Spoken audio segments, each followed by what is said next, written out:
Video, I intend to explain the singing of every note, every ta'am, in order for any reader to be able to identify the note on each word and be able to sing it. Once you do that and you acquire this knowledge, you'll be able to read any verse anywhere in the Torah with the right cantillation. So let's take an example. I have taken here, and please follow the mouse, I have taken the Rishon, the first kolab of Parashat Korach.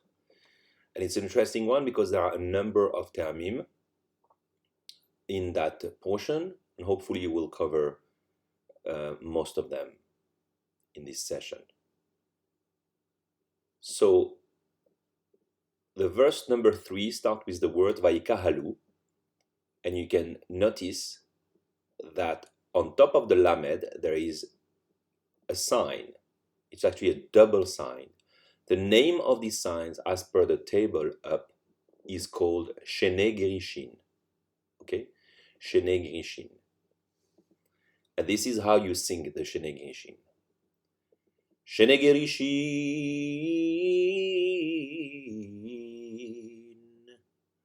which in our example does the following. Vayikahalu.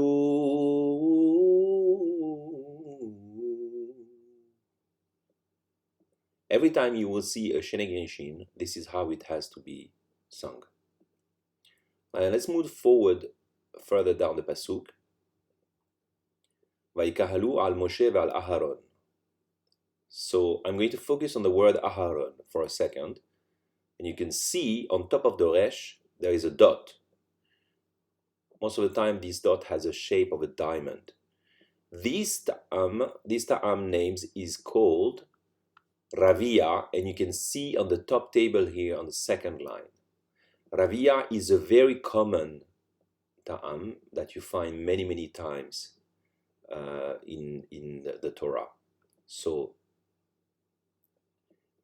this is how you sing it. Ravia. In our example, it does Ve'al Aharon. So you can see the similarity. Ravia Ve'al Aharon. And then up to the next one, which is a bit more difficult, but nevertheless very nice to sing. You go to the next words, Vayomeru Alehem. On the word Alehem, at the very end of the word, at the extremity of the final mem, you have this sort of S, which is sort of on the floor. And if you look at the table up, it's actually the first ta'am of the table. It's called Zarka. Zarka, you can see the shape here of the S on the floor. Okay, and this is how you sing it. Zarka.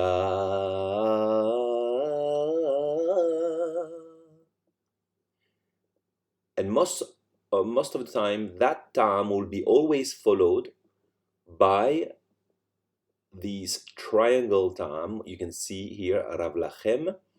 Lachem, on top of the final mem, you have 3 dots in the shape of a triangle. These 3 dots you can find here upstairs here. It's called a segolta. So this series of ta'am gets sung together typically, and that would do something like Zarka segolta. In our example here, Vayomeru Alehem Rav Lachem. After this, we have a very, very classic series of ta'amim, which is this little V on the floor here again under the kaf, key, and then a little sign on top of the hay going forward. This typical series is called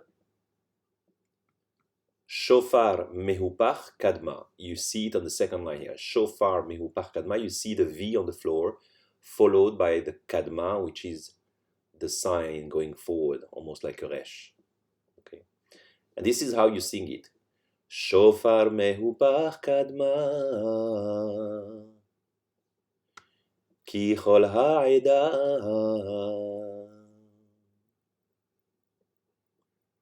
Right? I think that's enough for today. So I'll leave you to rehearse that, and hopefully we'll come back for another session later. Thank you.